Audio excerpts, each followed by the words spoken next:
Governor Jared Polis, Mayor Mike Coffman, City Attorney Daniel Brotzman, Attorney General Phil Weiser. You've been ignoring the people's calls. So we're going to speak to you a little louder. Aurora, Colorado was once the home to an incredible 23-year-old man named Elijah McClain. Elijah was a violinist who played for kittens across the street just to keep them company. A creative soul planning to go to art school. On August 24th, 2019, Elijah was walking home from a convenience store when someone spotted him on the sidewalk wearing a ski mask and called 911. Elijah routinely wore a ski mask to keep himself warm because of his anemia. The police arrived, and though Mr. McClain had not been accused of any crime, they started to restrain him. I have a right to go where I'm going, Elijah told him. An officer touched him, and he explained, I'm an introvert. Please respect my boundaries. The officers threw him against the wall, tackled him to the ground, then applied a carotid control hold around his neck while he cried and begged, and pleaded, I can't breathe.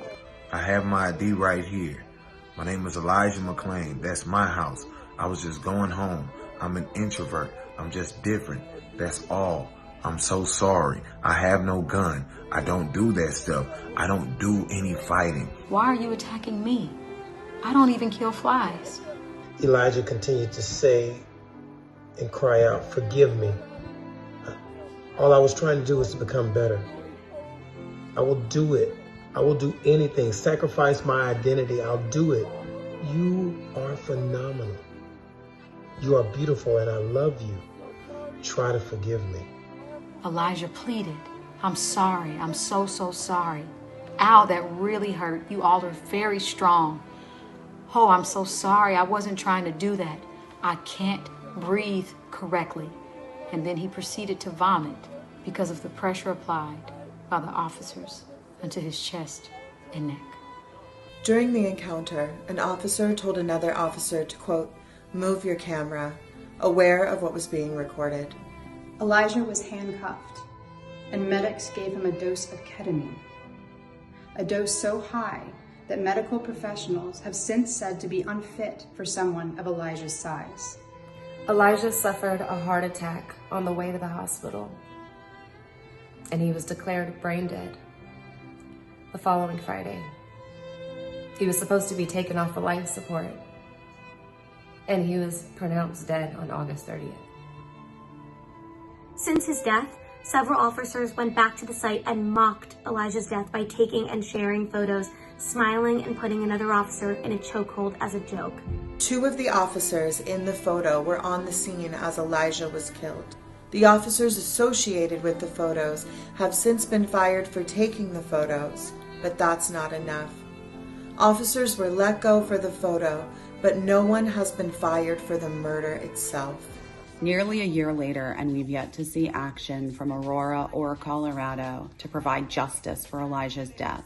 3 officers have been fired for mocking the killing, but none have been held accountable for the killing of Elijah. So I'm here to demand, along with millions of other people from around the world, that you, Colorado and Aurora officials, take action. We know who has the power to make change here. That's Mayor Mike Coffman and City Attorney Daniel Brotzman. Do the right thing. Bring justice to Elijah's family and fire those responsible. Attorney General Phil Weiser, file criminal charges. Show us, Mayor Mike Coffman, that you stand by your notion that this is a time-sensitive issue. Show us, Colorado, that you are taking steps to ensure the state protects all citizens moving forward. Elected officials, show us. Show us that you actually represent the interests of those people that put you in office. The very same people who call, email, and send mail every day demanding that you seek justice for Elijah. Fire and charge those responsible for Elijah's murder, including Jason Rosenblatt, Nathan Woodyard, Randy Rodema, Matthew Green, Dale Leonard, Alicia Ward, Kyle Dietrich, Erica Marrero, Jordan Mullins-Orcutt, Darren Dunson, Rachel Nunez, Peter Chichenek, and Jeremy Cooper. Trust us when we say we won't settle for anything less than justice for Elijah McClain. The world is watching. The world is speaking to you. The world is avidly demanding justice, and you're the one that can provide it. Do you want to be remembered as the one who didn't act when the world called for justice? Time is up. Time is up. Time is up. Time is up. Time is up. Act now. Act now. Act now. Act now.